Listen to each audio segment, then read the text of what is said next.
Hey, how's it going, everybody? Welcome to Have You Seen This? We're gonna sit here. We're gonna talk about some television news and some TV shows we've been watching. I've got my regular co-host Snark with me. We've got Dave in the back, but how's it going, Rob? It's going good. How are you? I've been awfully busy the last week or so, but it's Tuesday night. Time to relax for an hour and a half and talk about how I've wasted my time watching television. Right? I was just thinking, like, since we did not have a ton of shows other than like our main topic that we were supposed to watch, I think I've watched more television in the last week, like new things rather than just rewatching something, I got to see a than I couple. have in a while. Yeah, I got to see a couple of new things. One that I really like, one that I'm iffy on, but uh, yeah, one that I was surprised that I liked. Let's say it like that. Mhm. And also, I quite enjoyed the one that we were supposed to watch. Yes, yes. That is very fun. Our main topic is we're going to be talking the finale of Peacemaker and some surprise reveals in that last episode that I'm really excited about. But before we get to that, we've got some regular news and then just our segment on what are we watching that isn't this. Yeah. Um, so this week we got a new trailer over the course of the week for Our Flag Means Death. That's the British kind of like a British uh what am I thinking of? Of not a royal, but like uh he's an upper class British citizen who becomes a pirate, and he wants to be like a kind of Robin Hood. It kind of seems from the trailers that I've been watching. Like it, yeah. And It's it's Reese Taika Darby. Waititi, so I'm really not worried. I'm sure I'm going to love this. Yeah, I think he's probably more New Zealand than English or whatever, just because it's two New Zealand guys doing it. Reese Darby, I'll follow to the end of the earth. He's so funny, and he's the one who's playing the new captain or whatever who wants to be a pirate and stuff like that. So, uh, again, I think it's a fairly limited series. I don't think it's too long, but with Taika Waititi and him in it, yeah, it's one of the shows I've been looking forward to actually the most year so far this year. Yeah, honestly, I hadn't heard anything about it, and then you just sent in our a trailer to our group chat one day, and I was just like, "Oh my god! Like, what is this?" Yeah, and who's I think Taika Waititi's Blackbeard in it, the pirate. So you have to Mm, imagine Taika Waititi as one of the most murderous pirates of all time. yeah, I wonder how they're gonna play that, because just as often they do play pirate Blackbeard off for goofs, Yeah, and is I actually really enjoy that portrayal. I think The Blackbeard that lets the reputation speak for him, but he's actually kind of a lout. yes, That's always fun. yeah, 100%. And That's the then way they'll go for sure. Knowing those two, that's the way it's going to go. and yeah, it's very reminiscent of like honestly me playing Assassin's Creed 4, because that takes place in pirate times, Okay. and I spent more time on my boat doing pirate shit than I did playing the actual game on land. It's like I don't care about all these religious orders fighting. I just want to go loot ships. Were you a gentleman pirate or were you blood? No, I I took down as many British vessels as I could. Not a boy. Not a boy. I am Irish at heart.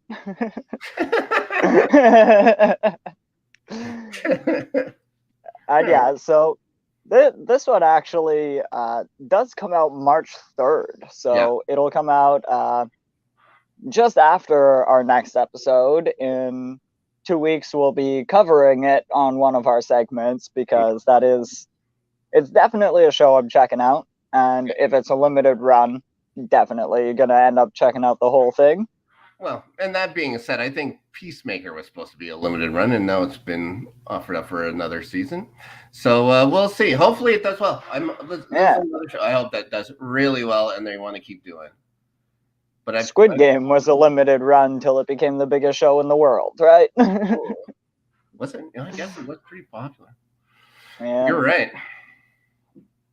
And we also got, randomly, I found out there's new The Boys coming out. Mm-hmm. I, again, hadn't heard anything about this, but there is an animated The Boys coming out very soon. Have you heard? You haven't heard anything about that show? I've seen both seasons of The Boys, and sorry, I was just talking about the cartoon version, the cartoon version that's coming out. I did not know they were making an animated one. Okay, so what they're doing with that is, I think they said 8 episodes, but each episode will be in a different animated style and written by different people. Mm-hmm. And I believe this is all produced by Seth Rogen and his partner Evan Goldberg. So they, I believe, have written the first episode, the baby with the laser eyes or something like that. And then it goes to different people from there. I'm trying to remember exactly who it is, but one is a full-on anime style, so I know you like that. At least one. I want to say that Taika Waititi is involved with one of them too, but I'm not sure about that. I can't remember. There were so many things going on with the show. But yeah, I know for sure that's Seth Rogen and Evan Goldberg produced The Boys, right? Their company is the one that they're the ones that got The Boys going. So they've also got this cartoon showing, and I guess it's just in the universe of The Boys. I don't know if it has anything to do with it. I know that we're getting new episodes of The Boys this year, but they haven't said exactly when. They just say 2022 now. So yeah, I'll take new episodes of The Boys. I'll take even this cartoon version. I goddamn love that show. Yeah. I'm looking into some things here. Apparently, they're getting a bunch of different writers in as well for the separate episodes. Mm-hmm. There's Aquafina, Garth Ennis, who's already involved in the show, Elliot and Alana Glazer, Andy Samberg, Aisha Tyler. Yes, Aisha Tyler. I forgot about that. She's great. And another really cool thing I saw from actually watching the trailer and going through comments and such, people were talking about how it's very interesting that they're not just using the TV versions or the comic versions of these characters. Yeah. In certain parts, like they've used the live action, the deep style. Okay. But for other characters, they've gone back to their comic looks and they've animated them as if it was the comic book coloring rather than whatever we saw on screen when it finally came live action. Right. And I don't know what to really make of that. I actually have not read the Boys comic books, so I'm just here for whatever they're doing. Right. Yeah. It's the same as me. I have no idea about the show other than what I've seen. I have, it's the same way I went into Game of Thrones. Lots of people read the books and stuff like that. Lots of people read the books as it started coming out. I just wanted the show to be the show for me. I wasn't so disappointed at ending. I wasn't as invested in a certain character as other people are, because I haven't spent hours and hours and hours and hours and hours reading about it, those guys' inner thoughts and stuff like that. So I'm happy for whatever the show does. And it could veer us completely off track from the comic books as they want. It wouldn't matter to me. So I'm only interested in the show. And they've done some interesting stuff while following the comics as well. Okay. One thing, Eric Kripke, who created the series, one of the things he talks about, he's also the creator of Supernatural. When they were creating the series and first writing it, one of the things he really liked is how detailed the comics were. And he was essentially saying that I could if I wanted to. Just adapt issue for issue, episode for episode, and there would be enough content to actually make an episode about this arc. Right. And just a lot of cool things that as they were making the series, it became more and more relevant, because they were literally writing this series in the midst of the Me Too movement. The series started filming in the time where celebrities were able to become politicians. And then, like, it literally just, like, every single time they write a new episode, that was put out into the world. and Eric Kripke in this interview is just going on and on about, like, every single day I would come to the office and the show I was working on was becoming more and more culturally relevant. And yeah, well, yes, that's what you think as the creator. You're just like, oh, this is 6 seasons right here. Yep. But yeah, maybe it's gonna be the new Simpsons. Now The Boys is gonna predict our future. Maybe.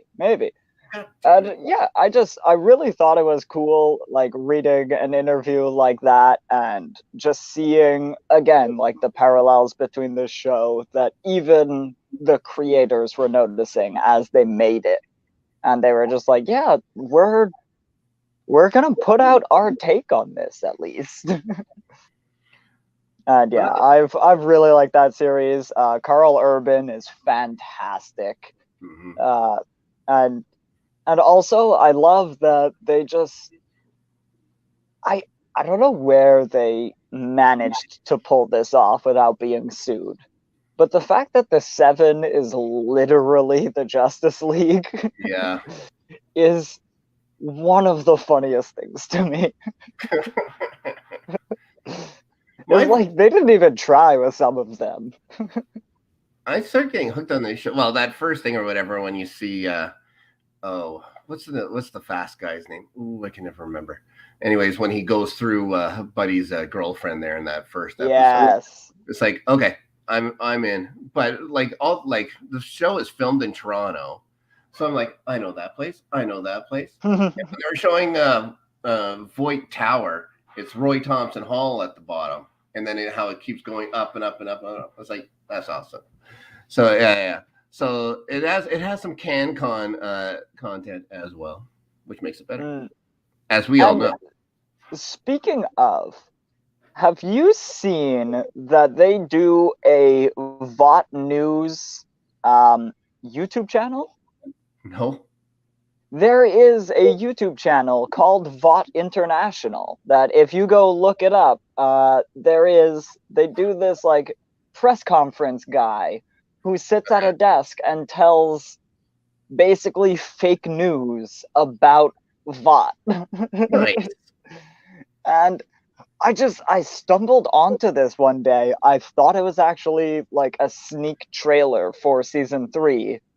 And then I saw, like, no, because there's an episode from 2 weeks ago and an episode from a week before that. And it's just, I don't know if they're just doing this on the side, if it's one specific person who works on the show who had this idea.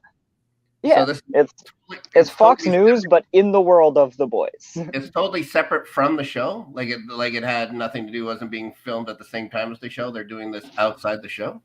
Not that I could tell, because it is just like a newscaster at a desk, and he's just sitting there just talking about random things that happen in the world of The Boys. Nice. Talk about the latest The Deep movie. Yes, the last one is from 1 month ago. It's the VOT News Network. And the series is called The 7 on 7. So they're about 7 minutes long, and it's about the 7. And how many episodes have they had? I can see at least 6. Okay. Wow. Well, I'll have to check them out for sure. Another thing to do tomorrow while I'm at work. And yeah, there's actually, okay, this is definitely official because they have the music video for Starlight's song that she does. Oh. All right. A thing that made today, Yeah. we absolutely have a How I Met Your Mother identical to this, where like alongside every episode would have been a full released Robin Sparkles record that you could literally download on Spotify the next day. I forgot Robin Sparkles. So good. And yeah, so I wish I had a release date on that. I believe it's in March. There's a lot of stuff coming. Yeah, Picard's February had like a couple of things, but it seemed like there was only about one thing coming out a week. And then it looks like March is gonna be a lot closer to January, where things are coming out every second. Yeah, I know Picard is early. I think it's the second or the third. Mm-hmm. The new Our season. Flag Means Death is the third, and I believe The Boys might be the fourth. Right. There's another show coming that I'm very interested in seeing. And I believe in Canada they're calling it Winning Time for whatever reason. But I believe the show was called Showtime, and it's the story of the 80s Lakers, the Showtime Lakers with Magic Johnson and stuff like that. That starts March 6th. That has Bill C. Riley and stuff like that. And it's going to be fucking good. It has that look of, it looks like Boogie Nights, but in the basketball world.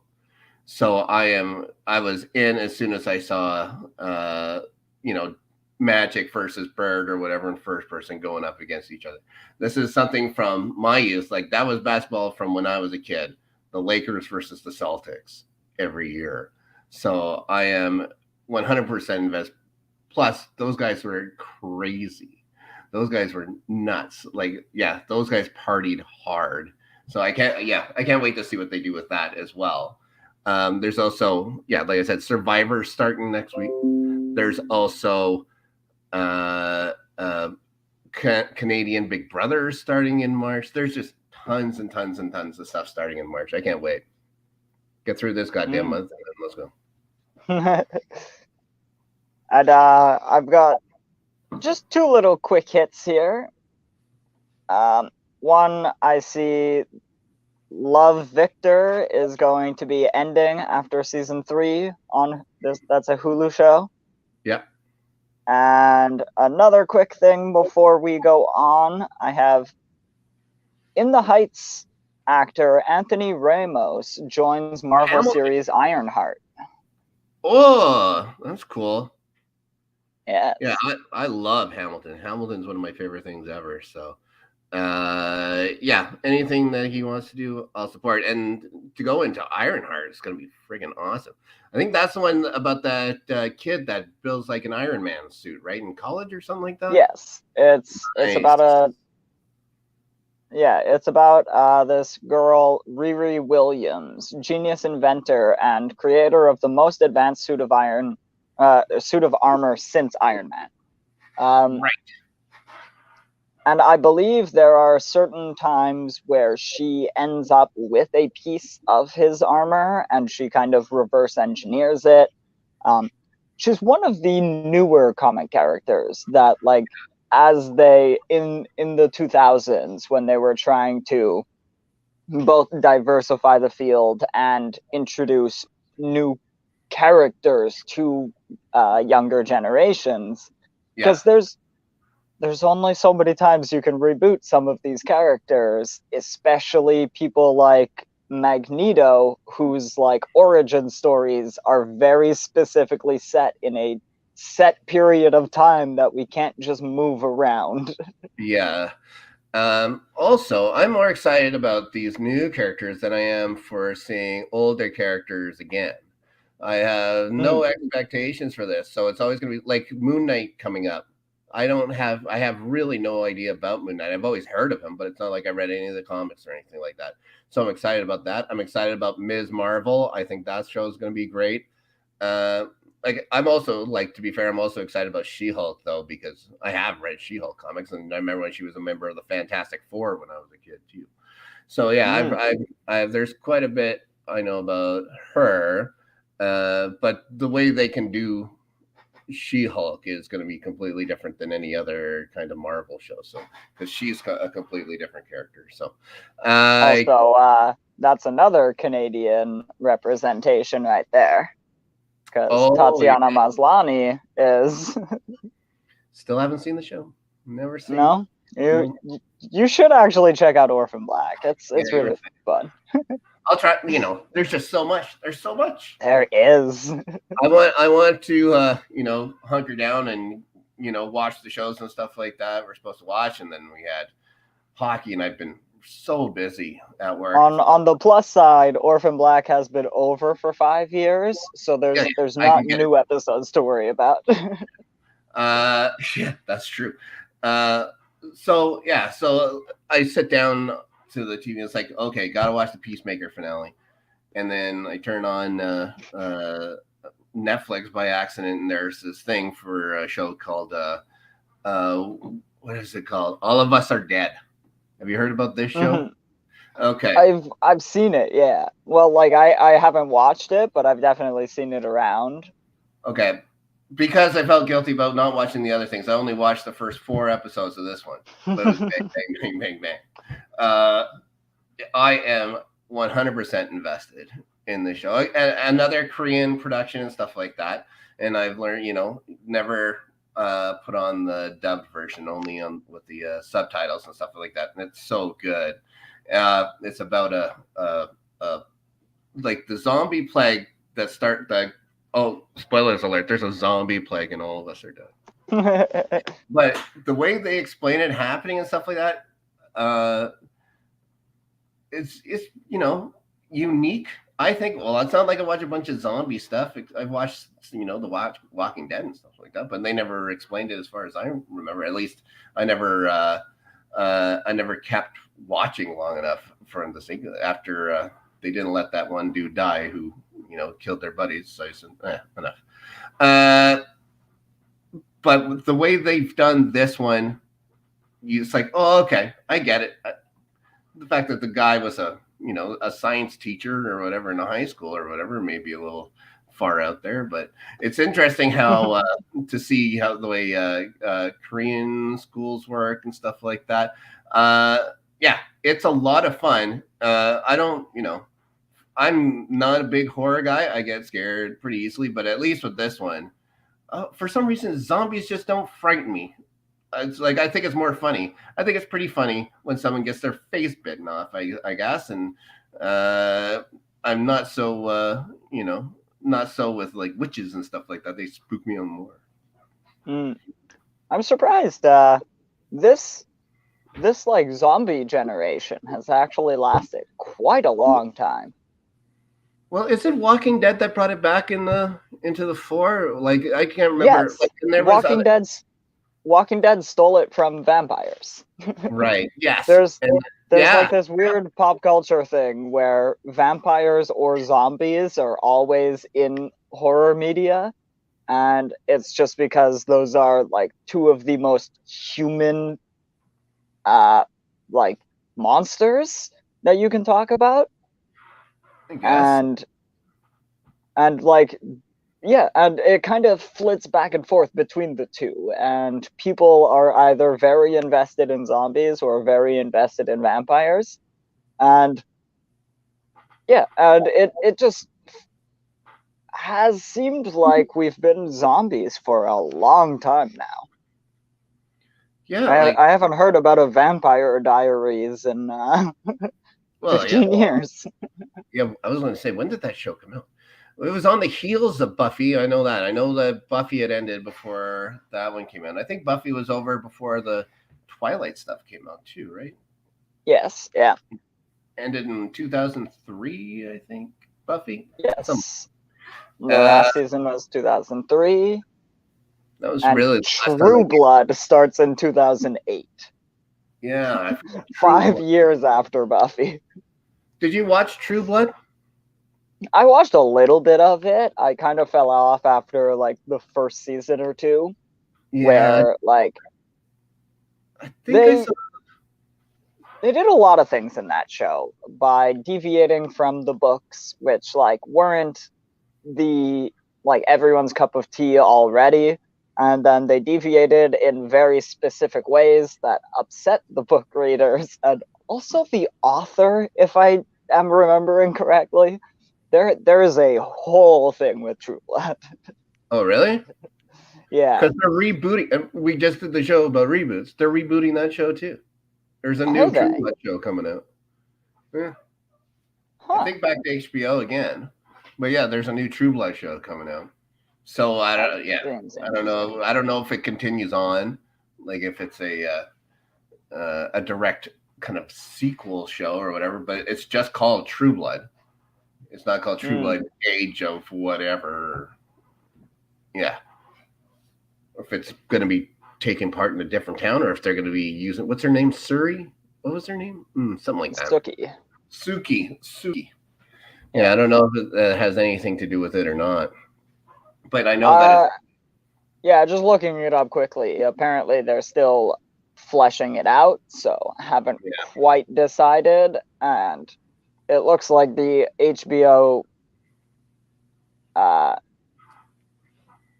the HBO bosses and chief content officers aren't super interested in making a bunch of different reboots.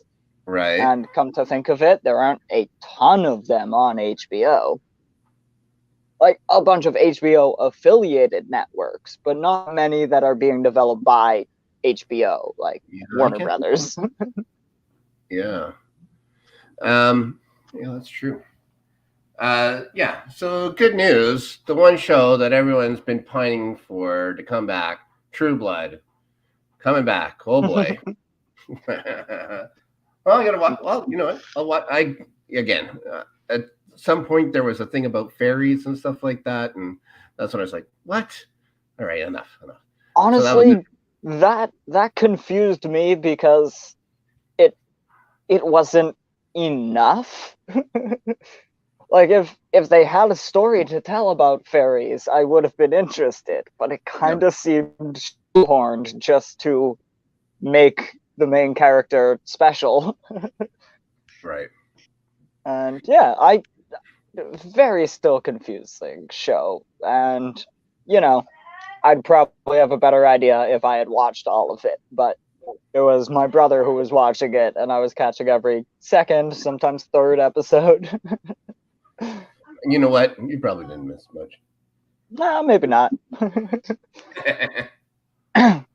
All right, so not speaking of shows we haven't seen, let's talk about some shows we have seen. Mm-hmm.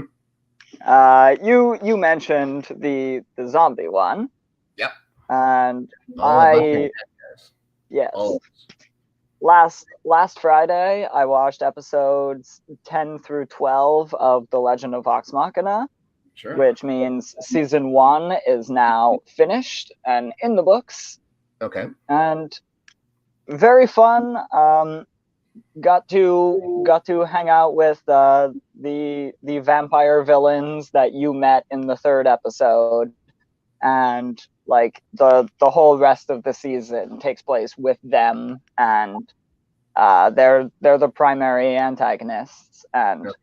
one of the primary antagonists of both the original Dungeons and Dragons campaign that they played, and also just in general that fandom's favorite villain Right. is It's the fans that made sure that those two were the villains, right? That's what you're saying?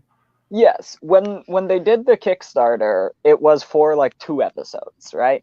And then their stretch goals involved different things. So the first 2 episodes were a standalone set, and it was somewhat to explain what the cast was up to before they moved to Twitch and started playing live, because they literally were playing at home and then developed an idea to play it on stream, and then they had to change all of the characters into Dungeons and Dragons. They were playing in a different RPG system. Oh. And that's why, like, not every character on the show fully translates. Like, they have a gunslinger because it was just a base class, but it's actually not a D&D class. Okay. So, you know, little things they had to adjust over the course of creating it. And they wanted to tell that story of how their group became heroes. Mm-hmm. And then their immediate first stretch goal was like, oh, and we will also do this like 2 episodes on the Briarwoods. And then that became 4, and then 6, and then 8 episodes on the Briarwoods. And like all of the outpouring of fans trying to get this show off the ground. Mm-hmm.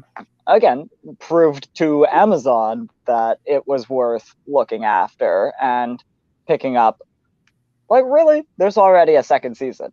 Really, okay. not like much like, oh, is it gonna happen or anything? Because the first one was paid for. Right. Amazon, when they came in, they matched the Kickstarter and ordered season 2. Because season 1 was, again, already paid for. Fully done. Ready to go. Well, had to be written and animated and acted, but you know. Yeah, semantics. Yeah, sure. It's okay. Suddenly everyone was going to have a lot of free time right before the show had to come out. So everything worked out. Yeah. So you were satisfied with that first? I know you were really looking forward to it. You've been talking to me about Vox Machina for a while. Yeah, and most importantly, I was happy that it does not spoil a Dungeons and Dragons campaign that I was in the midst of starting up within this world. Okay. There are several like source books. The dungeon master literally drops like maps and like entire world histories about this continent.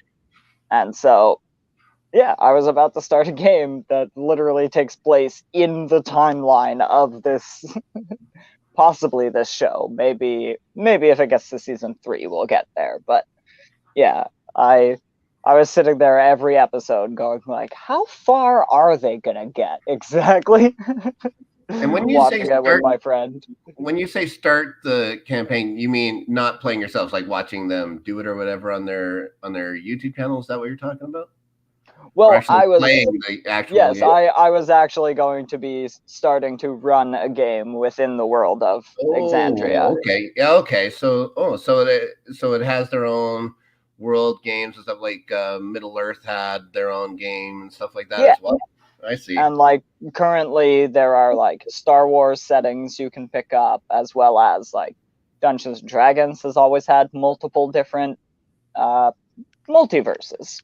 It's different realities within the multiverse, be it like Greyhawk, Forgotten Realms, etc., Faerun. And then so they have always had these multiple different realities and different pantheons in certain ones, different types of magic in others. Mm-hmm. And that's how they were able to kind of set different themes. Like they have a gothic horror setting, and they have an epic fantasy setting. So if they're making something new, they could put it in either. But then over the course of a bunch of people like getting into these actual play shows, they've started to flesh out different worlds created by other dungeon masters. And so like there are a bunch of different shows that I watch that literally have official from Wizards of the Coast, like a fully printed hardcover book that is much like any other settings book you could pick up. Okay. Instead of it being on the Feywild or on Neverwinter, it is instead on this original creation of Matt Mercer. So you were satisfied with the world. with the world they built. Were you satisfied with the depictions of the characters? Were they as true as you thought in your from reading or from watching their campaigns? I think it's called, right? Yeah, the easy part of that is everybody is playing their character. Yeah. Like for the main cast, all of those characters were. It helps because they played them for years. The first campaign of Critical Role is over 400 hours long. Oh my god! And so they've all played these characters for years. They fleshed them out over the course of years. All of the time between weekly sessions that they spent developing those characters too. So it was mostly I was looking past the main cast and I was looking into the supporting cast to really figure out what everything was about. And honestly, the biggest surprise I had is that in the council, there's these two women who used to be part of, basically it was the previous generation's Vox Machina. Okay.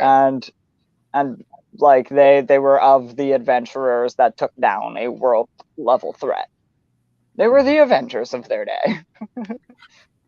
And then and yeah, so these two women, Kima and Allura, I pictured them as having the opposite hair colors. Because Kima's a dwarf, and so she speaks with a Scottish accent. And so I immediately was thinking of a redhead. Then I pictured a blonde lady when they were talking about the mage lady, probably from Jaina Proudmoore from Warcraft. Again, you can throw that nerd alert back up.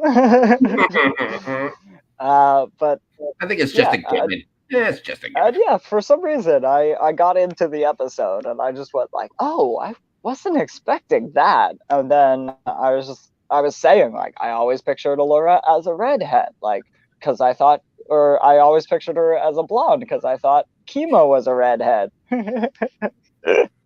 No, Scottish-speaking people are redheaded, Daniel. Some are gray as shit. Yeah, right? But they're the only ones with red beards. That's true. So yeah. you were satisfied with it, like, and it leaves it in a good spot for season 2. Yeah, and from like I was satisfied, and I have actually showed the show to a few other people, and it's managed to hook people that like D&D but don't like Critical Role, and it's also managed to hook people that just don't know either, and they just wanted a fantasy animation show. Right. And the only people it's not hooking are the people who just don't do animation. Well, yeah, I'm not a big animation guy. I did watch the first 3 episodes with you, so I know the world you're talking about. There are things that are interesting for sure. I wish there was less singing, but I will say that every cartoon show, you don't have to sing it all the time. But I would get back into the show. There's just a lot of other things that are higher priority. But every once in a while, when I go on to Amazon, because I have to go on there to get to Bel Air. I'll see the thing or whatever. It's like, oh, I should watch another episode of Vox Machina. But then I just, I have this thing like I gotta watch Bel Air or whatever it is. So or MacGruber when that was on as well. So yeah, it's not out of mind yet. It may be out of sight, but it isn't out of mind for me yet. And I'd like to pick it up. I did really like those two vampire dudes. What are the husband and wife there? I thought they were cool. So yeah, I'm gonna watch that for sure. And yeah, I can promise you that there's a little less singing, like mostly because he keeps getting cut off later in the series. But and yeah, there's a little bit of singing, like just because he is like the bard character. And so he definitely does sing in every episode, but sometimes it is just a couple of words as he hits a power note, and other times it's more of a song. Does he sing like in the Critical Role stuff? Yes, actually. Okay. So it's true that way. They didn't just add it because they could and it was animated? No, he used to do it every time he used the bardic inspiration feature of his class, which he can do multiple times a day, and he would always make a tune, and most of the time it would be the hook to like a fairly popular song with all of the words changed to be like campaign relevant. Right, and try not to get scared. Yeah, the guy himself, Sam Riegel, was like on Broadway as a child or early teenager. Okay. And so has always loved musicals, has always been a performer, and he kind of took it upon himself to start doing it. And then once it started, you can't go 30 episodes and then go like, I don't have any more covers. No, he just kept going for like 115 episodes. Every time he used that ability, he had a song. They weren't all good. They weren't all good. You're kidding me. But yeah, it became like such a running joke that like if the series did not have Scanlan singing, it actually would have been a failure. Oh, all right. Or not like a failure, but a misstep for sure. With the fans, it wouldn't be as true to the actual campaigns and stuff then. Yeah. Okay, I get it. So, although you did mention, since you got onto Amazon and watched some Bel Air, do you want to talk about that a little bit? Yeah. Okay. So I know it came out differently in the States. I think it was a drop of 3 episodes or something like that. This week, actually, last night, I guess, and I got to watch it today. The 2nd episode came on, and I'm still enjoying it. You know what? I don't even have problems with it. It's just that you go from a show like The Fresh Prince of Bel Air, which is just from the moment the music starts in the theme song, it's more upbeat, it's happier, and it has been a little. These first 2 episodes have been a little dour, but still there's some great things in it, like and this episode especially.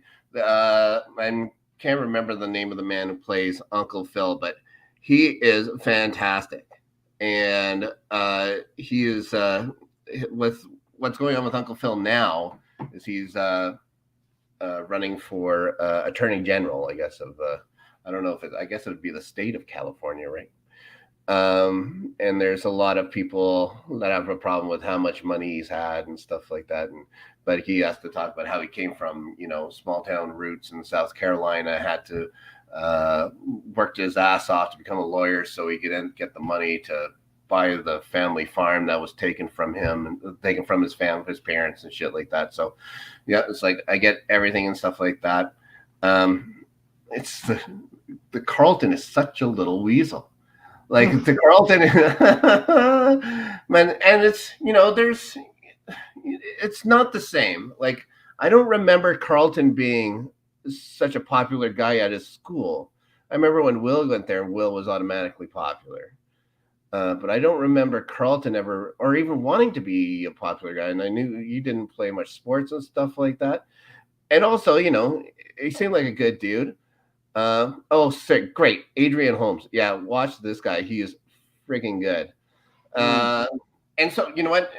But to that same extent, so is the kid playing Will. Charming as hell. It's just, I'd like him to have a little more fun. I'd like, I'm getting it. They're still setting up the world. It's 2 episodes in, but the only thing that goes through my head is people already know the story. You don't have to go so hard all the time. You have to be able to show that this kid is going to have fun and, change, Bel Air is going to change with him and stuff as well and stuff like that. But Yeah, it is like the tone of the show is so different, but it's odd because you recognize all the characters. They're all recognizable. You know who they are. It's just that, it's like the upside down version of them. And it's to me, it's as fascinating to watch as it is just enjoyable to watch, to see what they're doing. Like I think I am honestly enjoying this a little more than I did the Fresh Prince. It's not like the Fresh Prince of Bel Air was my favorite show or anything like that. It's not like I was there every Thursday night to make sure I watched the Fresh Prince of Bel Air. But if it'd be on and I could watch it, I'd watch it.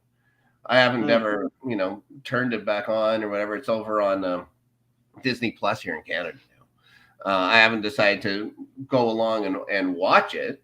But I would, maybe that would be not a bad idea. Watch the first few episodes of the Fresh Prince of Bel Air, and and juxtapose it with the first couple episodes of Bel Air, because maybe I'm missing something. Maybe this is the way it was in the beginning. Like I guess I just don't have that base knowledge of the Fresh Prince of Bel Air. I just know like the happy-go-lucky, goofy style of the Fresh Prince of Bel Air. And I know Uncle Phil always getting mad at Will, and Carlton always, with the side joke and stuff like that, and the Carlton dance. I don't think this guy's going to do the Carlton dance. Not anytime soon, anyways. At least not on purpose. No, they'll get sued by Fortnite. Oh, do they own them? No, probably not, because actually so many people sue Fortnite because they just stole a bunch of dances. Well, Will Smith's still the executive producer of the show, and he was the executive producer for but apparently, like, one. So there's got to be, there's got to be some way. There's no way they could use whatever they wanted. Yes, and no, what I'm saying is, I believe the guy who played Carlton, kind of has rights to the Carlton. Alfonso Rivera. Yes, but he has rights to the actual dance. Really? And yes, because it's a trademarked, like, they specifically developed a different enough dance for it to be a new dance move. And they trademarked it. It's his original move. And then I thought it would fall under like eminent domain or whatever. Like as he did on somebody's production would belong to production. Well, I guess not. Yeah, I believe it might have been something about they had to do it that way because he was doing it. Like, he was just doing it between takes, and somebody thought that was so funny that they wanted to make his character do it. And at that point, you need to legally, like, kind of purchase it from him, and so he had to own it. And I don't know all of the details of how he ended up with legal rights to this dance, but I do know he tried to sue Fortnite over it because they, along with a million other dances, just put them into the game without asking anybody, and figured it was easier to ask forgiveness than permission. Yeah, I had no idea that was even on there. The only dance I can think of on Fortnite is that weird one that people do with like the whisker. What is that the thing? Floss one? Yeah. That's the only one. That was me doing it, by the way. You can't see, but I'm doing it perfect right now under this. Yeah. Flawless. So anyways, so Will is tried out for the basketball team and stuff like that. Carlton is like captain of the lacrosse team of all things. So it's a lot about the differences in how people growing up from West Philly would be, how he's growing up with a silver spoon in his mouth, and the way he's treated in Bel Air. I mean, he seems to be like Carlton seemed to be one of the only black kids at this school at Bel Air, but except for this girl he was dating and a couple others, it seems to be predominantly white. So the fact that Carlton and Will don't get along is a huge part about the show, I guess. For high school. They're spending quite a bit of time at the high school. It's not like the other one where you'd see them in the halls or something like that every few episodes. They're spending a lot of time there. So, and they're building that world, and people trying to screw over Will and jealous of him, and they're dealing a lot with Philadelphia. His buddy got shot by the drug dealers that he's running from or whatever. So, yeah. And I assume the extra time they spend at school is just because nowadays we have schools we only film in. Whereas back then you needed to rent a school, and so it could only be done on Saturdays. The school that they're at in Bel Air has a big bell tower. So immediately it made me think of Sunnydale High. Oh, yeah. So I'll have to look up and see, but it's been a while since I've seen the Buffy bell tower and stuff like that. But that's immediately the first thing that jumped in my head. Is like, Buffy's had a bell tower too. Like, I don't know if schools in California just come with bell towers, because Sunnydale isn't Bel Air. It was just a regular, suburb. It had nothing special. I think what did Cordy say? It's 3 miles away from anywhere or something like that. Sunnydale. Yeah, it's 3 about hours. 3 miles. Yeah, 3 miles outside of nowhere, California. Yeah. And then, anyway, so we still have a week to catch up. I still have a week to catch up to what the first drop was for America. So yes, we're just going to be 2 weeks behind. Yeah, because they did get another episode. Yeah, we'll always be behind. But I'll be caught up to that first a little bit. And another thing, it seems now that Jeffrey and Uncle Phil have some kind of relationship from somewhere. So I don't know if like they were in the army. Who knows? Maybe Jeffrey was in the army. There's going to be something to do with Jeffrey and why he's with Uncle Phil for sure. But it hasn't fleshed out that much. It was just them sitting around and talking, but they're not talking like the way it was before, employer-employee kind of relationship. This seems deeper than that for sure. Have you been watching anything else? I have actually. Because this week we got Marvelous Mrs. Maisel dropped on Amazon. I watched the 2 episodes of that came out. Oh, there's only been 2. Okay, good. It's not like there was a huge drop and stuff like that. I can catch up. Okay, good. No, another 2 come out this week. It seems like they're going much like with Vox Machina. Amazon's going with the kind of flood model of just like release a batch of episodes and then wait a bit and then release a batch. I'm fine with that. Yeah, and these are longer eps, so 2 a week instead of 3 is also fine. Like it's an hour-long drama, so it's not supposed to be a drama; it's supposed to be a comedy. Well, it's a drama series. She's a comedian. I really like that show. So yeah, I was disappointed I didn't see the first couple episodes. I'm glad I'm going to be able to get a chance to catch up. Hopefully, I'll get a chance to catch up before the next 2 drops. So we'll be kind of on par with them. But yeah, that's another world that I really liked visiting, was the 1950s comedy circuit in New York City for sure.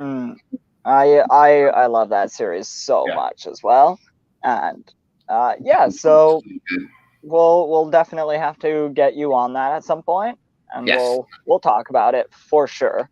And then the other thing is I am now 4.5 episodes into the new season of Space Force. Okay. Yeah, I haven't started watching that one yet. I watched the first season with my buddy. The entire time thinking, this should be funnier. Like, I don't get, there's just like, it's right there. They have enough people on there that are funny. And Malkovich, you figure, okay, I get it. They can do this. But it has some really funny parts. And then there's just a lot for me. There's just a lot of, come on, guys. Oh, you can get a little funnier. How's the new season? It's been like more of the same. Like I wouldn't call the show specifically like funny. Like Right. it's not telling jokes the way The Office would, to use like a Steve Carell vehicle. Mm-hmm. um, and it did seem that The Office was a lot sillier and a lot more like, hit a punchline, tell a joke. Right. Whereas Space Force, it's it's a lot of the premise that is the joke, Mm-hmm. and then the show is just really a lot of heart.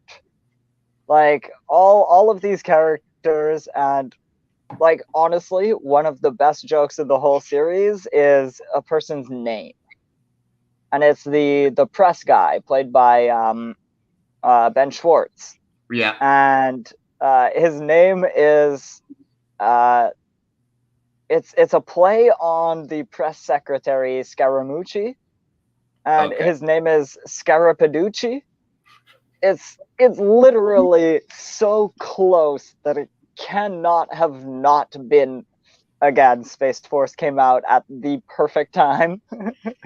And like there were very, like, for some of these characters, like a direct parallel to somebody running an actual whole ass country that you could just point to and be like, yeah, like these are the same character. Yeah. And they really, they do a lot of ridiculous things in the show that, but yes, they don't tell jokes as much as one would expect in a Steve Carell, Ben Schwartz comedy series. Think it's worth carrying on for season 2 for me? I do think so. Okay. There's been some interesting stuff. They're dealing with the aftermath of some stuff that happened in the first season, and they're basically under constant threat of having their funding pulled. Right. Yeah, that's a lot like the first stuff too. We're making fun of being Space Force and stuff. So yeah. Okay. I will Yeah, check it out. I and one other thing, the only last thing that I started watching that I should have been going on to other things was I started watching the greatest love story ever sold, the Pam Anderson, Tommy Lee uh, mhm. limited series by Seth Rogen. Uh, yeah, it's fine. I was growing up. I was a big Motley Crue fan, so it's like I remember when all this stuff was going on, but I was only viewing it out of the eyes of Tommy and stuff like that. Mhm. Uh, I couldn't give two shits about Baywatch, and I hadn't seen the video or anything. Couldn't care less. Is So, he the one who wrote the book? who? I read a Motley Crue journal. The Dirt? No, it's called the Heroin No, Diary. no, that's Nikki Six. Okay, yes, okay. Six. Yeah, I would be surprised if Tommy Lee ever wrote a book. Well, Nikki Six wrote 2 books. Well, He's two Nikki Sixes wrote one book. I think he's written 3, and he's basically responsible for the Dirt. Everybody else Yeah. had to write their stuff or whatever, but he wrote the personal stuff, and Nikki kind of tells the story of the band. But yeah, well, it's a hit or miss. You know, you don't have to see it. You get it. It's something. It's a moment in time and stuff like that. If you want to see how a guy gets rich by stealing from people, that's it. One thing I can say is this television show, for the first time since maybe the Andy Griffith Show, has a talking penis in it. So, so there's that. If you're interested in seeing talking penises, then the Pam and Tommy story is for you. I mean, I haven't seen the show Dave yet, but I wouldn't be surprised if it has the talking penis in it, because it's literally a show by a rapper named Lil Dicky. A little on the nose. A little on the nose. Yeah. It really is. But also, he's hilarious. He's Mm. he's a comedian first, and who just happens to be good at rapping. So that's the way he Okay. avenued his jokes. That's Dave. Yes. Dave is another one I'll keep my eye out for. But the one show that we were waiting for all week, the end of Peacemaker. What did you think of the finale? I am so excited for one more Peacemaker.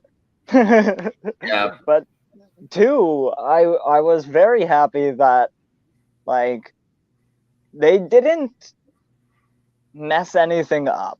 Like finales are so hard to get right, and To be even fair, first they seasons are hard to get right. That is actually one thing I want to applaud them for, is like what a well done first season. maybe the comic book television show I've enjoyed the most that have come out in this latest batch since they started with Marvel and stuff. I think it's the one that I've been looking forward to the next episode more than even WandaVision, which I thought was great as well. But I really enjoyed watching this. It was, you know what, you just turn your head off. You don't have to, you're not involved with the lore. You're not trying to look for little hidden things that they put in and stuff like that. No, it was just turn your brain off and watch silly shit happen for an hour. And I was all for it. And like going in, going into the finale, I was fine if that was the end. I was always fine if that was the end. But, you see, it's like that fight scene or whatever that happens outside the barn when they're playing the theme song over top of it and stuff. We see the guns and stuff. We see what this show can be. It's like, how can you not get excited for a second season? Yeah. And one thing I thought was really cool is they finished like the story. It's not a cliffhanger. We don't have a specific villain or catastrophe or anything. Like next season could be anything. And a season in a bottle, I'd be fine with that every year. And never have to keep dragging into the same thing and stuff like that. I would love something different every year. Buffy used to do that. And like Buffy, fine. That's great.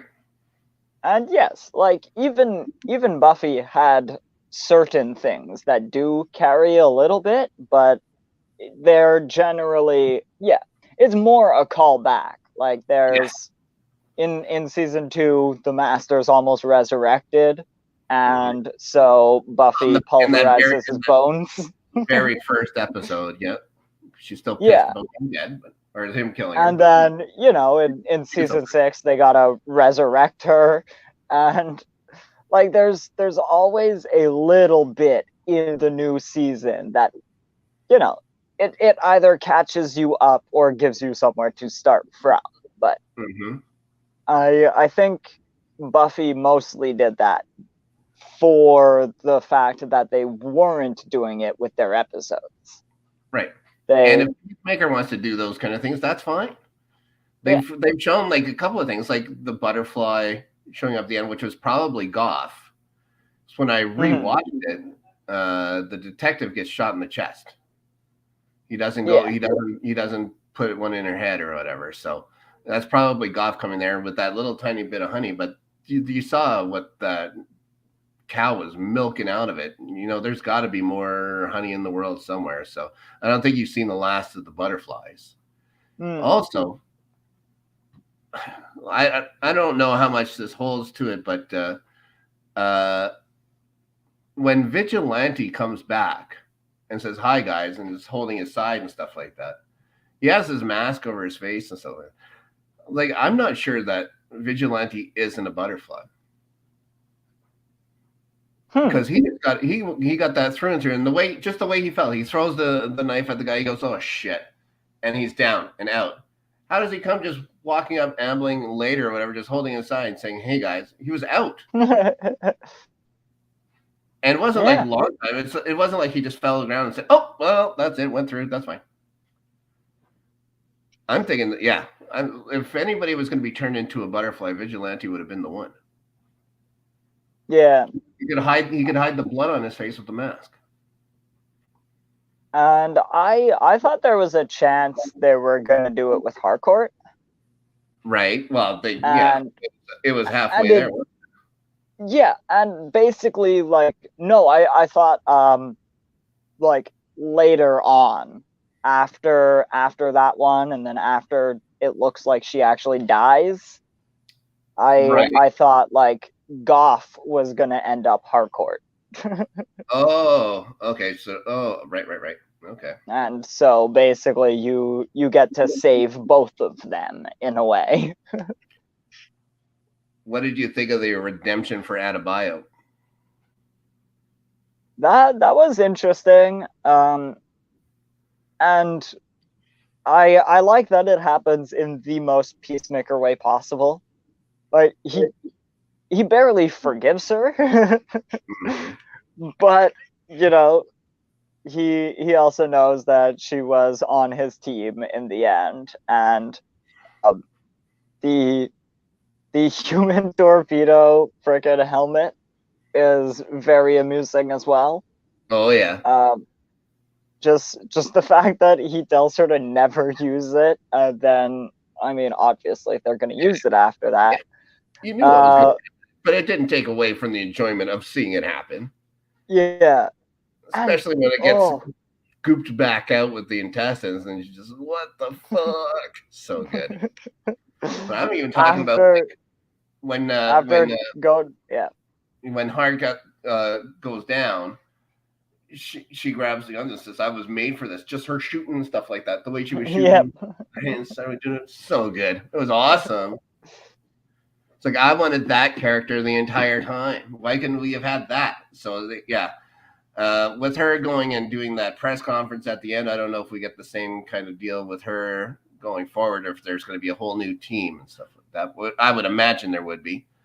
I don't see there's any way that Waller would be in charge of anything that Peacemaker would do going forward. Maybe it would be up to the three of them to do like a Punisher style team or whatever, where what's his nuts is the guy on the computer and stuff like that, and then the other two do stuff. But I'm hoping we get more Adebayo just from that last episode where she kicked fucking ass. That was fucking awesome. Yeah.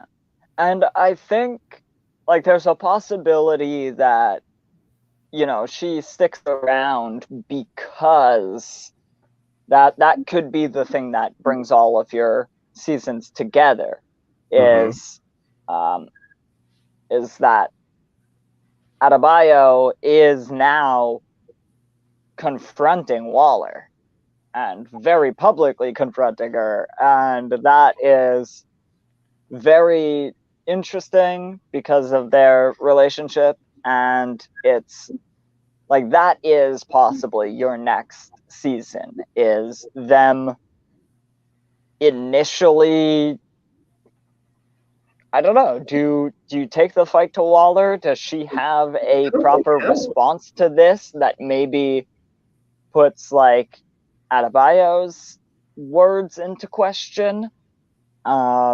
Who knows, really? But I don't think, even from her own daughter, that Amanda Waller is going to take this sitting down. Oh no, she's pissed. Like she says, you know, when she shows up for that brief second saying, "What the fuck?" Yeah, she's pissed. But I don't think she'll do anything against her daughter. It'd be more like the press or something going after her. Maybe that's something they go after in movies or something like that, and not the Peacemaker TV show. But I don't even know if there's DC movies coming. You know, besides the Batman. Oh wait, there's also the Green. What's that? No, the Flash. The Flash has a movie coming as well, but I don't think they'll have much to do with Amanda Waller in those. And it seems like everything's in a different universe now. Anyways, this Batman's in a different universe, and those other things was happening. So it's hard to figure out. That's the same. Marvel's doing the same kind of thing too, but at least they have these TV shows that help kind of thread things together. And I don't know if they can use Peacemaker as that same kind of a thread for the DC universe. Oh, the Black Adam's good. I didn't know Aquaman, actually. I had forgotten about Black Adam. I didn't even know Aquaman was coming out this year. It's rated hard R. There's a hard R rating in Aquaman because of what he does to that fish. Because of what he does to that fish. That was an all-time little cameo there between those two. I thought it was dumb just having Superman and Shadow and Wonder Woman and Shadow. I don't think you needed to. I think you could have just brought in Aquaman and the Flash just by themselves, and it would have been good. But John Cena not like the Peacemaker not breaking stride, calling him a fish fucker and stuff like that was fucking late. Yeah. And the Flash giving them the jab at the end. That's not a rumor. So good. And honestly, yeah, a lot of that was surprising. What? I did see that. I wasn't sure what Marvel did. If you've got some more info on that, Dave. But yeah, so he was filming Guardians of the Galaxy, and originally it was just supposed to be Aquaman show up, and they were like, okay, cool. Mm-hmm. And then they had filmed that, and then because of Ezra Miller's availability, he was like, oh, I can come in for that cameo if you still want me to. But because James Gunn was doing Guardians of the Galaxy, he asked Marvel, hey, can we film this on your lot? And that's why those two like never interact at all. Like they don't touch or anything. They're filmed in different angles because those were filmed months apart while James was doing Guardians. God damn, they can do a lot of shit on camera. I would never have thought of it being able to do that. It looked pretty clean to me. It looked just like they were there together. It's like, oh, they got them together. That's cool. And I never would have thought Marvel helped pay for this or whatever. Or I don't know if they paid for it, but gave up some of their time and space for it. That's awesome. The best thing DC ever did was Peacemaker, and that's one of the best scenes in that whole fucking show. But yeah, this is the DC thing since the original Superman movies and like the Batman '89. Probably my favorite thing DC's ever done. Much more even than like the Batman Begins and stuff like that, which I liked a lot. There's nothing wrong with them. But when you think of other things like the Justice League garbage and Batman v Superman and the Green Lantern and stuff like this is just heads and tails. And those other Batman movies in the 90s, which sucked. Okay. So much better. God damn it, that made me so angry. That made me angry. I am hearing that apparently Batman and Cyborg were initially in the finale shot as well. What? So not the actual actors, stand-ins. Like the shadow things like Superman and Wonder Woman? Yeah. They had Batman was in there originally, and it was a stunt double in a Ben Affleck suit, but then they're like, right. Is he Batman anymore? Is that even our universe? We don't want to confuse because Robert Pattinson's coming out, and I think because Ray Fisher is like done with Warner Brothers ever, they're like just easier not to have him there. That sucks. Yeah. I fucking love. Apparently, there was a stand-in like model for Cyborg as well, but yeah, apparently they were both taken out of the final cut. That sucks. Yeah, Cyborg is a great character. Like I'm hoping they do something where he can show up on Titans again. They recast him. And yeah, like anyway, so put the character Cyborg in Titans, guys. It's easy. He's supposed to. I really would want him on Titans. And well, the cool thing about Titans is the fact that it takes place in a world after they were the Teen Titans. Yes. And so, like, they have this history together. You could put Cyborg where you want him to be. He can be as, like, beaten down or battered as you need him to be when we finally meet him. He could be in the Justice there's League. so many things. Yes, but there's so many things you could do within that Titans universe using the Cyborg character that they could introduce him in any way they want. And I know they're making another season, and I think a season after that. They've already announced who the characters are, but I'm having trouble remember. It's some of the deeper DC villains that I don't know off the top of my head.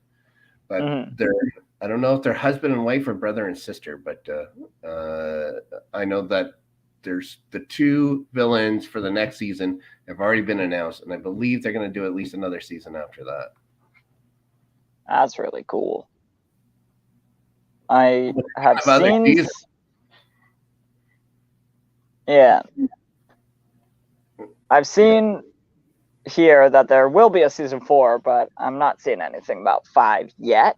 But very cool. And Mrs. Moon, something like that, something weird like that. Come to think of it, there aren't all that many characters for them to introduce left. Cyborg. And and Terra. Yes. And I mean, there are a couple other little cameos we could get, but the big ones left are Cyborg and Terra. Yeah, put Peacemaker in there too. Who gives a shit? Yes, put Peacemaker he can show in the Teen Titans. He can show up like it would be like the Mandalorian and Boba Fett. They can have 6 episodes of the Teen Titans or the Titans, and then 2.5 episodes of Peacemaker thrown in there. No problem. That's what we can do in TV now. It's just here. Dick Grayson. I got this set of toys, and I got this set of toys. Now I got this set of toys. Who gives a shit? Dick Grayson says, "Fuck Batman," and then John Cena comes up behind him. Yeah, fuck Batman.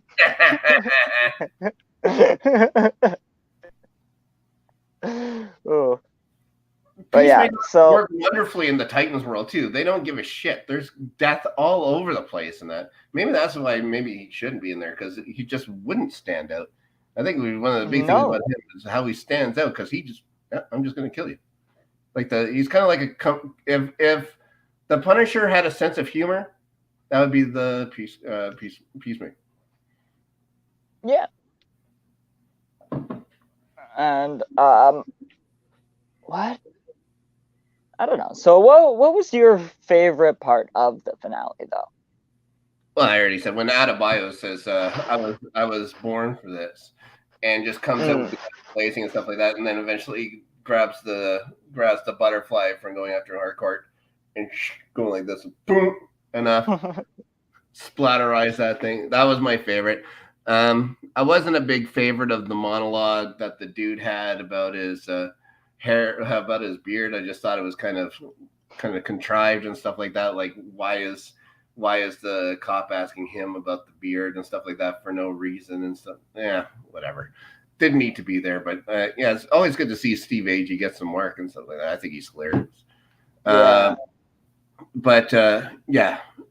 The Adebayo stuff, great. That entire fight, in the barn or whatever, was awesome. When Vigilante gets shot and he throws that knife or whatever behind him to get the other dude before he falls, it was awesome.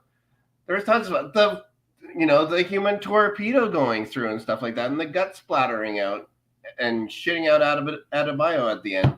So good. And then Peacemaker doesn't give a shit about if he's saving the world or not. He's like, don't fuck with my friends. Boom, boom, done. Great. Yeah.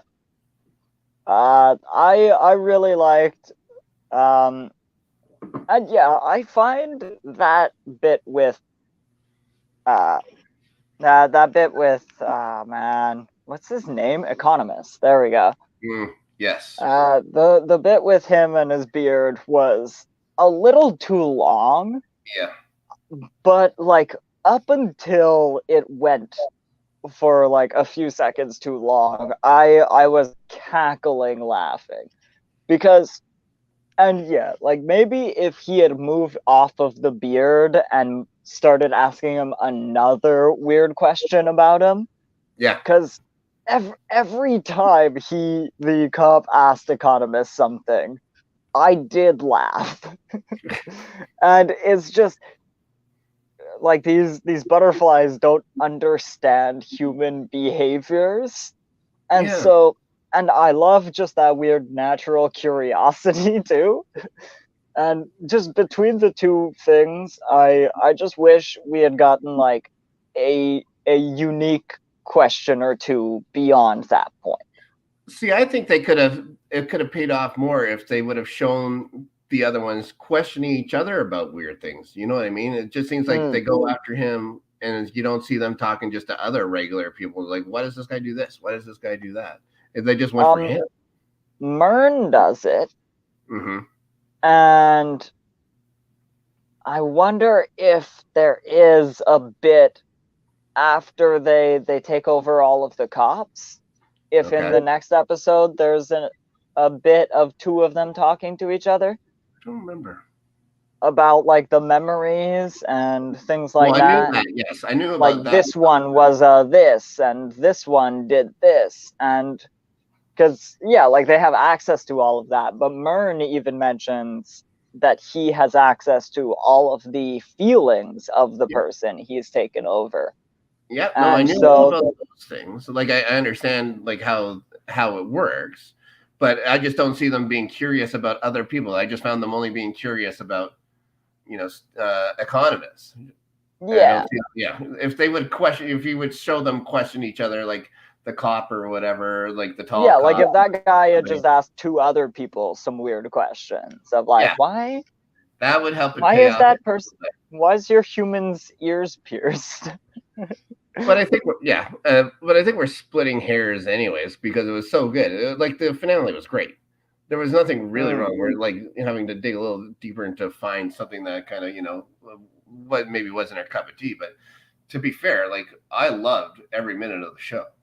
I thought it was fantastic.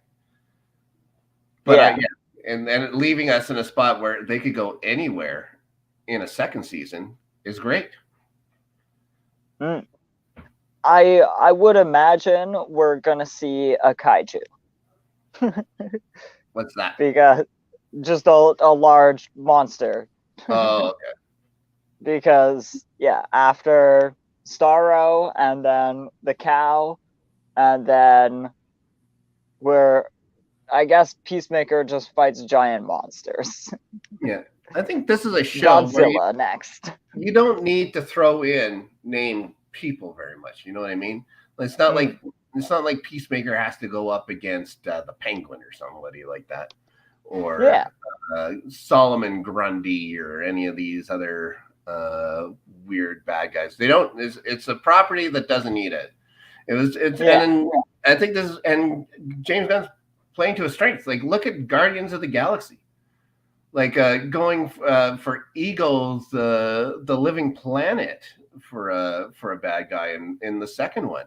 It's like who would have ever thought of putting Eagle, the Living Planet, in a movie, in any kind of comic book movie? The next song's got to be the same, you would imagine. But maybe you're right, Ben. What do they probably do switch up the song for season 2? They're gonna have to have whole new characters do the dancing. Yeah. At the very least, they're gonna change the actual dance number. Yeah. Yes. Yeah, they have to change it for sure. Even if it's the same song, it'll have to be all different people. Most of the people on that screen are dead. Look, the neighbor made it. Maybe it's just the neighbor doing the whole thing. Maybe the neighbor doing. And the big thing to wonder is James Gunn coming back? Well, isn't he writing and directing everyone? He didn't direct every episode. Yeah, but isn't this one coming up, or are they not sure? I'm really not sure, and it's because of what he frickin' said. He was like, after this, I might be done, and he was the one frickin' talking about how it might not even get a season 2, and then now it's like, oh, there's a season 2 and he's back, and it's I think Detective Comics drove over to his house, the dump truck with money, and just put it on his front lawn, saying, oh, okay, season 2, no problem. I got ideas. We can do anything we want anyways. He doesn't need a bad guy. He can make one up, and it's going to be great. He can make up his own bad guy and make it great. This is awesome. This is the kind of stuff that I like. It's like it doesn't have to follow any kind of lore. Just here, we'll do something crazy. That'll be fun. So yeah, I love it. I can't wait for it. James Gunn just got engaged. Yeah. Yeah, that's cool. Good for them. No, strangely enough, to the other woman on the show. But no, he got engaged to his longtime girlfriend. Says like 7 years they've been together here. Good. And yeah, I went to go look up season 2 news and instead found James Gunn's engagement. Well, keeps the wife employed at least for another season, so that's good. Yeah, exactly. She's gonna start showing up in more stuff. I can't think of many shows that she's been on, but she was one of the best parts of the show. Oddly enough, she seemed recognizable too. Yeah. And when she first came on screen, I recognized her, but yeah, just didn't know from what. Yeah, I have no idea. I mean, I think it's like one of those like people that you've seen in 100 things, like that detective, the one that questions economists there about his beard and stuff like that. I've seen in a million things. The only one that I can nail down for sure is that he was in a movie called Sleepwalkers, I believe. It's a really bad Stephen King, I think a werewolf movie, if I remember right, from the 90s. That's the only I know him from there, but I've seen him in 100 other things, so who knows? And what do you think of keeping his dad on as a ghost? I like that. I wonder how well it's going to work. I mean, it definitely worked flawlessly in Dexter, so we can imagine it's going to work flawlessly here. I'm being very sarcastic. It's just the anti-Dexter or whatever, because whereas his dad or whatever is always giving him good advice, even if it's horrible, like telling him about keeping his dark passenger secret and all this other stuff. It does change as the show jumps the entire shark. Yeah. But eventually the dad literally starts like egging him on and all sorts of other things, and it's like because it's basically by the end of it, it was never the dad, it was his own mind justifying his actions. And have you watched any of the Return of Dexter there, the new Dexter series? I have not, mostly because I hadn't finished the original series. I lost where I was, and now I'm so far behind. The last thing I remember seeing from that show was the John Lithgow parts. So I think I missed the last couple seasons, but I know what happens. Like the series, the finale got spoiled within a day of it coming out. So, but I wasn't too upset. I was upset with that's where they decided to go with it. But and I just haven't had that inkling to go back into the universe of Dexter. Although I've heard the show's good. I've heard that it's not fantastic, but it's good. So yeah, that might be one of the ones you save away or whatever, and for whatever reason you think of watching something to get back into something would be the new what's it called, the New Blood, Dexter, the new something like that. Put on an episode of that just to see if you care anymore, but I don't know if I do about Dexter anymore. I don't know. One thing, I think I've only started the show like 3 times. And every time I watch that show, I watch about 14 episodes in a row without sleeping, or doing anything else. And then I started thinking like a serial killer. And shit. so I put Dexter away for like 6 months. And then I'll pop it back open and watch 14 episodes in a row and then go, oh God, I need help. I am going to call the police. And I'm going to Yeah, timestamp exactly. this. It's like, you know what? I'm going. God damn it, man. Well, I hope you don't turn into a murderer. At least, if you do, just kill the worst of people. Yes, exactly. Yeah, if I want to take out the worst of people, I'm just going to go to the crew chat and start looking through the list of people in that crew chat and maybe spare Evan. What the fuck? I'm in the... This is fucking bullshit. Mostly because there's at least 3 of them all around here. Oh boy. One on screen, one in the back, one in the chat. Save the one in the back for last. Besides me. Plus, I'm already calling the cops anyway, so I'm going to frame you for this 100%. But yeah, so yeah, very, very fun series. I wonder if it's a James Gunn product or if they're starting to get their feet underneath them. Like, well, he's involved supposedly like directing every episode. So yeah, but when does he get a chance to do this? Because I don't know how much of the 3 Guardians of the Galaxy things he was doing. He's doing a movie, that TV special, and another movie, I believe. They are all at the same time. Right. So I'm not sure when they're going to be finished up in time for them to start a second series of Peacemaker. Yes.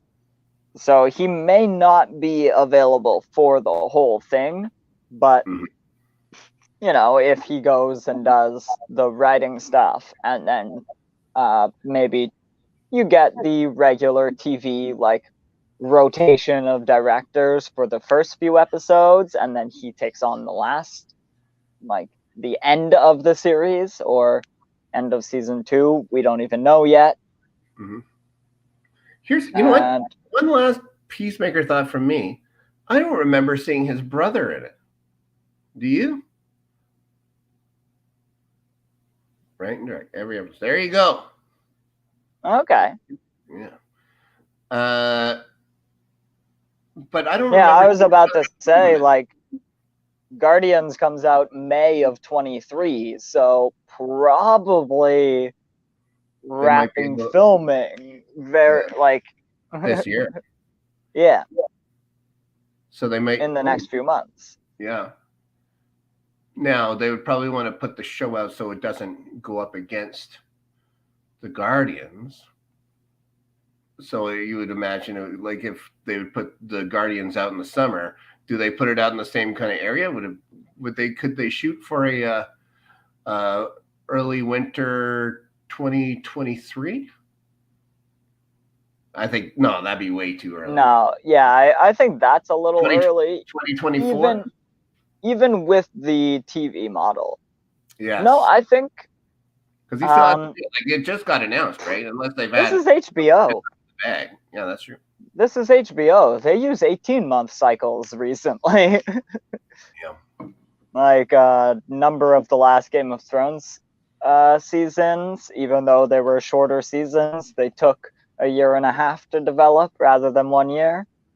Well, Ben and Weiss had to start coming up with stuff on their own and stuff like that anyways too, right? You just have to go back to Martin or whatever for a brief outline or whatever they said they got. Yeah. And again, a lot of people hated the end of that show. I didn't mind it because, you know, I just thought everything got sped up really fast. That's all. I couldn't care less about the rest of it. And I thought it was good. But, you know, again, I wasn't as invested in the characters for 20-something years like everybody else. I've got one very specific problem with what they did to Jamie. But other than that, I just think, I mean, yeah, you can't give a guy a redemption and take his redemption away at the same time. You got to make one of those choices, and both would have been like either would have been fine. Both is annoying, but yeah. Other than that, it did just seem like it was someone playing with their action figures. Yep. But the problem there was not it wasn't done in the same way. And James Gunn is really taking care of our action figures, and I have no reason to suspect he's not going to finish. Yeah. Okay.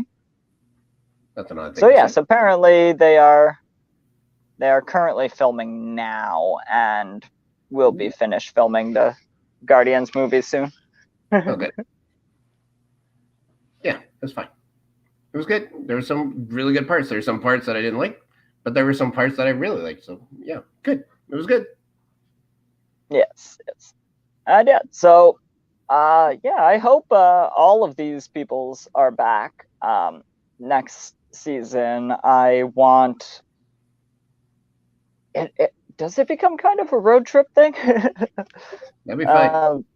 Because yeah, like they don't have a base, and either they're going to succeed and get Amanda Waller ousted from Argus, and then they're going to have a very pissed off Amanda Waller to contend with. Right. Or conversely, you go the opposite direction and Amanda Waller has her failsafe. She presses her freaking force field, and like you can't take her out of Argus. Now they're all criminals. Like it's one or the other. Somebody is going on the most wanted list. I'm sure they can either to put them on all of them on the most wanted list, even her daughter and stuff like that. So like maybe that could they could fight a Suicide Squad. Ooh. I'd be fine with that. As long as Harley Quinn isn't in it, because she was the worst part of that movie. The last one. Yeah. I just wish they could have Polka Dot Man back. She's to be fair to Harley, she's the best part of her own movie. Yeah. And I heard that she was in that first one. It's just that she didn't need to be in the second one at all. Like I don't understand why. It was every time they had to switch over to Harley, it was like, what for? Just keep with these guys. It was fine. Oh well, whatever. Yeah. At the end of it, we get Peacemaker, so that's fine. And that about does it for us. Mm-hmm. Anything else you wanted to mention? Well, next week, Survivor starts up. Hopefully, we can get a couple guys or a couple of guests in here, and we can have a little draft party. I won't say it's for anything, but except for supremacy and guessing the winner, we won't have. Was that week after next? We won't have any. I think it comes out just after our next episode, and so it doesn't coincide with next week's, but will be covered the following week. Yeah, we got Survivor covered here, maybe as much to Daniel's chagrin as possible, but also a Canadian Big Brother starting up soon. I'll be anticipating that, but with so much coming up here in this next week, guys, Picard and all the other shows that we were talking about before, there is a lot to look forward to in March, and February sucked, but it's almost over. We're almost out of it. It's only 50 below in Winnipeg right now, so bring on March and goddamn spring. That's all I have to say. We literally keep flitting back and forth between 8 degrees and -24. Mm-hmm. So just a 30-point spread day to day. Mm-hmm. Well, yep. We not fun. With the wind chill tomorrow, -46. The third most snowfall that's ever accumulated in Winnipeg, ever. Oof. In Winnipeg. So yeah, 8-foot high snow drifts at the roads. So you have to go into the lane to actually see if you can go out of it. It's unbelievable right now how bad it is. But whatever, it makes it more of a sport. Just getting to work and home safely. Whatever. Yeah, and it really is, because even in cities that are like super prepared for it, like Montreal, we have one of the most extensive snow removal jobs ever. Because of the way Montreal is built, we can't even leave the snow around. The roads are too small, and it's also a lot of that island is a wetland, and so you can't just have snow melting where it pleases. I like yeah, so there are whole parking lots that are dedicated to piling snow on during winter, and during summer they're just not used. I guess they're used to store the trucks, maybe. That would make some sense. Yeah, very, very, very fun watching the winter plow armies go around. And our American friends would recognize them as the actual army doing that job, because that's who does it down in the States. All private here, and it goes all the time, except for all right. So, I guess until next week. We hope everybody enjoyed the episode, and for myself, for Rob, for Dave, and for the Northern Entertainment Group, we thank you and see you soon. Bonsoir.